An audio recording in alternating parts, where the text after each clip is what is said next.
নমস্কার সবাইকে। এখানে আমি আজকে আপনাদেরকে দেখাতে চলেছি কচুলতির সাথে চিংড়ি মাছের পাতুরি।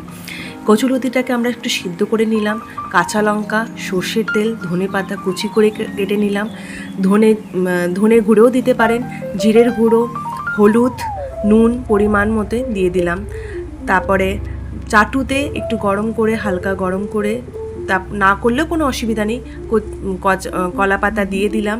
তারপর কচুলতির ওখানটা একটু ভালো করে সর্ষের তেল, একটু বেশি লাগবে সর্ষের তেল, চিংড়ি মাছ দিলাম। চিংড়ি মাছ ভাজা করে বা সিদ্ধ করে আমরা দিতে পারি। তারপরে ভালো করে মেখে নিলাম জিনিসগুলোকে।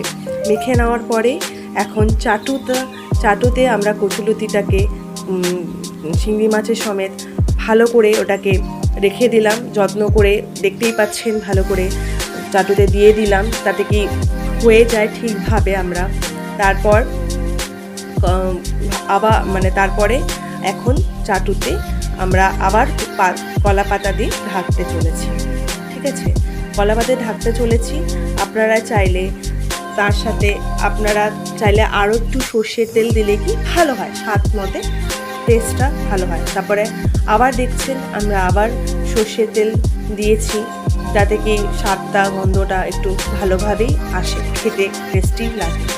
তারপরে 3-4টে কলা পাতা দিয়ে আমরা ঢেকে দিলাম চাটুতে।